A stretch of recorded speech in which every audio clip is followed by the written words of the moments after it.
Welcome to another edition of Around Town. I'm Larry Seaman, your host. And today we're in Haverhill, Massachusetts. And as we've done a number of times, we're at the Tap Restaurant in Haverhill. And with me, of course, when we're at the Tap, it's Brian Evans. Entertainer, author, producer, he does it all. And he's here with us today to talk a little bit. Brian?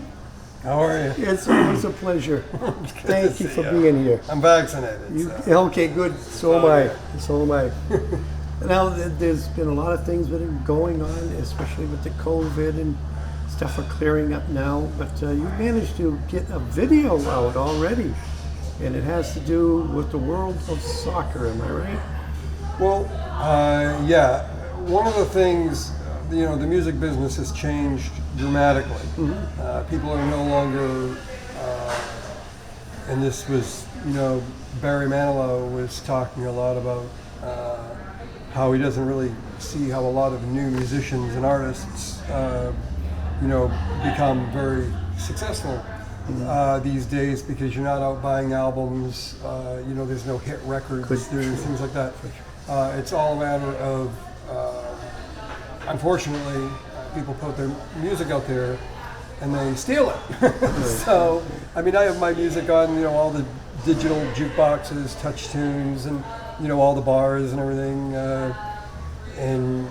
So you have to look at kind of different ways to monetize the music that you're making in a world where, I'm probably in the only genre of music where the older you get, the more popular you get. Yeah. Like if, when you're 21 and you're singing My Way, and now the end is near, no one's going to believe you. Yeah. You're 21. The end ain't near. So sure. So the thing is, and I'm friends with Nancy Sinatra, and she follows me on Twitter, and we talk. And her dad being Frank Sinatra, Right. was playing 700-800 seats right up until the 60s. And he didn't really blow up into the arena world until, one of my producers was one of his horn players in the main event, that movie, that special.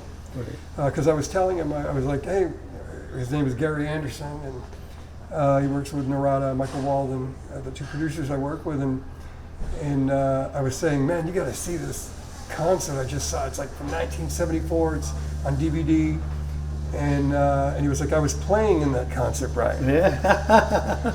He's like, that was one of the first arena tours Frank did, and he was 62. Oh, great.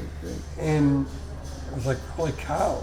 Everybody knew who he was. The movies, but then he went through his own 10-year lag where he didn't do anything, and so these days, for people who are looking at music, if you look at what I do now, musically, like I'm the only singer who's ever filmed a music video at the Bates Motel where they did the movie Psycho. Right. And, which is a story in itself. Yeah, which is kind of a cool story in itself. And I remember us filming it there, and Angelina Jolie and Ellen DeGeneres were in a golf cart while security stopped them because me and Carrot Top were on the Bates Motel dancing, and it's just so funny that a security guard had to stop Angelina Jolie and Ellen. Sorry, you got to stop. You got to stop, Ellen and Angelina. And I knew Angie for years. It was just kind of funny. And so my point is, for musicians or kids, or I get a lot of emails and messages through Twitter and Facebook, a lot of them from the high school here in Haverhill, who will ask, how you get into the music business and things like that. And I would focus on the thematic material. Yeah. Because Halloween, if you saw the Bates Motel video, which plays in nightclubs all over the world, especially in Germany, every Halloween, it's never going away.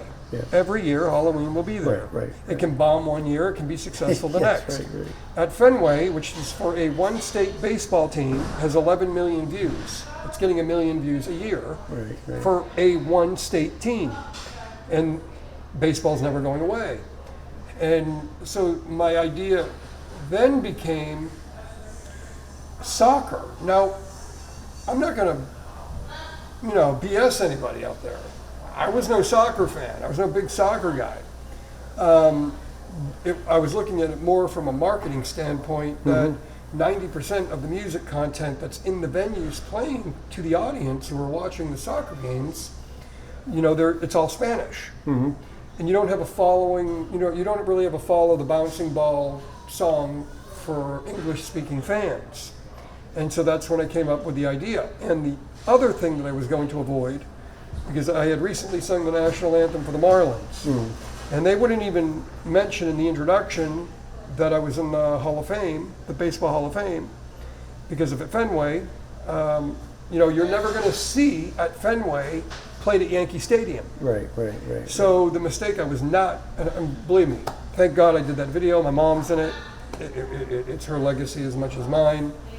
But with the soccer video, William Shatner is in it. William Shatner's in it, who I just texted, and I was with this particular song. I was not going to mention a team. It was just going to be the country soccer was most famous in. That way, the board was wide open, and you have over 4,000 soccer fields that can play it on the monitors. And by licensing the video to, and we filmed that video throughout South America, Brazil, Argentina, Mexico, Colombia, and I'm just glad I made it out of there. But Lou Diamond Phillips, the first time he ever reprised his role as Richie Valens in La Bamba, plays my goalie.